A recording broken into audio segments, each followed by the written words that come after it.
Before we start, forget the porcelain doll from the movies. The real Annabelle is a soft Raggedy Ann doll. A cloth body, a stitched-on smile, yarn for hair. A toy you could buy as a normal vintage gift. And it's that exact doll that, according to the people who told this story, was later blamed for strange movements around an apartment, handwritten notes that said help, and the feeling that someone invisible had moved in. The story begins in 1970 in Connecticut. A mother buys a used Raggedy Ann in a small shop and gives it to her daughter Donna, a nursing student. Donna lives with her roommate Angie. School, hospital shifts, a normal young life. The doll gets placed on the bed, just a cozy reminder of childhood. The first few weeks, nothing. Then, as they later claimed, the doll stops staying put. At first it sounds like ordinary forgetfulness. Donna says she left Annabelle sitting straight, but finds her slightly turned. The legs were stretched out, now they're crossed. The hands were on the lap, now they're positioned differently. The two of them argue about who moved the doll and laugh it off. Exhaustion, night shifts, the brain mixing up details. But then the changes get harder to explain. In the morning, Annabelle is on the bed. In the evening, she's on a chair in the living room. A few days later, she's by the front door like someone set her there on purpose. One time, they say they find her on the floor in an odd pose, as if she'd been carefully placed and then lost her balance. The most unsettling part, they don't see signs of a break-in, and as far as they know, no strangers came inside. Then the notes show up, short messages like, "Help us," and "Help Lou." The women said the notes were written on a parchment-like paper they didn't even have in the apartment, and that's where the classic human trap kicks in. When explanations run out, your mind either forces a rational story or it jumps straight to something supernatural. Donna and Angie choose a third option. They call someone who claims they can talk to whatever is doing this. They invite a medium, a session, candles, questions spoken out loud. According to their account, the medium says there's a presence there, one that introduces itself as the spirit of a little girl named Annabelle Higgins. Supposedly the girl died long ago, was lonely, remained tied to the place, and the doll became a way to be noticed. Donna and Angie, if you believe their retelling, don't react like horror movie characters. They react like people. They feel sorry for a child. And they allegedly give that presence permission to stay, both in the home and in the doll. But after that permission, the tone shifts. Their friend Lou, who visits often, says from the start the doll feels wrong to him. He tells them to get rid of it, but they don't. Then he starts having recurring nightmares. He wakes up and can't move, and he feels someone else is in the room. He describes pressure on his throat and the fear that something is getting closer. You could chalk that up to stress and suggestion, until the story reaches an episode with marks on his body. One day, Lou is alone in the apartment and hears noises coming from Donna's room. He calls out, nothing. He walks up, throws the door open, flips on the light. The room looks normal, except Annabelle is lying on the floor in the center. Lou bends down to pick her up and feels a sudden sharp pain high on his chest. He jerks back, unbuttons his shirt, and sees several fresh scratches. No animal, no glass, no obvious cause. The scratches, according to the people telling it, faded and healed unusually fast. Lou reaches a simple conclusion. This isn't a game. Donna and Angie are genuinely scared. They contact a priest. He listens and then reaches out to Ed and Lorraine Warren, a couple who spent decades describing paranormal investigations in their own interpretation. The Warrens come, interview Donna, Angie, and Lou, and immediately focus on one key detail, the permission given during the séance.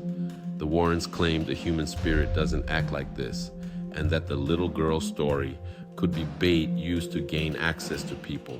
Their version is blunt. It isn't Annabelle Higgins. It's something non-human that wants to attach itself to the living, and over time move from an object to a person. The practical recommendation is simple. Remove the doll from the apartment and have prayers, blessings done. Donna gives Annabelle to the Warrens, and that's when their part of the legend begins. The Warrens later said the drive home turned strange, like the car became hard to control, and that the ride only calmed down after prayer and holy water. There's no way to document that, but it's how they told it for years. At their home, the Warrens decide the doll can't sit on a shelf like a normal toy. Eventually, they place her in a custom wooden and glass case, add a cross, and put a warning on the front. Do not open under any circumstances. Their basement museum contained many items with stories, but Annabelle became the main magnet. She looks harmless and even a little ridiculous, and that contrast makes her more unsettling. People expect evil to look like smoke and darkness, not a stitched smile. The Warrens repeated the same rules over and over. Don't touch it, don't knock on the glass, don't mock it. Alongside that, two lesson stories spread. One is about a visitor who banged on the glass and laughed and later died in a motorcycle crash. Another is about a priest who treated the doll lightly and nearly got into a serious accident after brake trouble on the way home. The important point, these stories live in interviews and retellings, not in publicly displayed police files that say the doll caused this. For skeptics, they're warning stories designed to keep visitors in line. For believers, they're proof that you shouldn't play the tough guy in front of that case. Meanwhile, Hollywood does what Hollywood does. It turns a private story into a global myth. The Conjuring uses the idea of a haunted doll, but on screen it isn't Raggedy Ann, it's a porcelain Annabelle, partly for visual impact and partly because of brand rights. Then the spin-offs come out, and the doll becomes almost a supervillain. And here's the paradox. The less believable the movie version gets, the more people go looking for the original, even if the original is just a cloth doll behind glass. Over time, the home museum in Monroe ran into zoning and visitor traffic problems and stopped operating as a regular public tour. Every so often, the internet would explode with rumors that Annabelle had escaped, but people connected to the Warrens' legacy publicly pushed back and said the doll was still there. At the same time, the doll has been shown at special traveling events, like the Devils on the Run tour, run by the New England Society for Psychic Research, NESPR. In the summer of 2025, one of the tour's key investigators, Dan Rivera, died unexpectedly during a trip. Authorities described it as not suspicious, and later reports described it as a natural, cardiac-related death. But for believers, it instantly became another dark footnote in the legend. And in August 2025, comedian Matt Rife and YouTuber Elton Castee announced they bought the Warrens' home in Connecticut for around $1 million. The legal detail matters.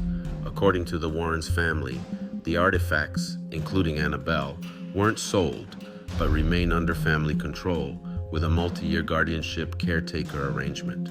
The plan discussed publicly was to move the collection into a proper commercial space instead of turning a quiet neighborhood into a constant tourist line.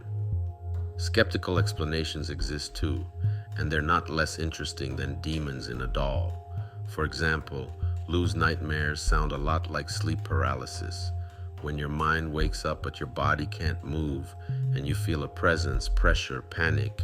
Then your brain assigns it an external cause. The doll's movements can be explained by memory on autopilot and how easily we mix up details, especially with exhaustion. And the notes are the most controversial piece, either a prank or something else entirely. But this is how legends form. When hard facts are scarce, imagination works overtime.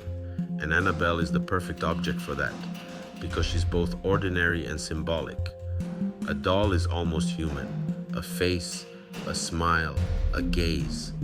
And if your mind is already on edge, it will find meaning in any coincidence. So you decide. If you were standing in front of that case in a quiet room, would you step closer or keep your distance? And what's more frightening, the object or what people are willing to believe around it?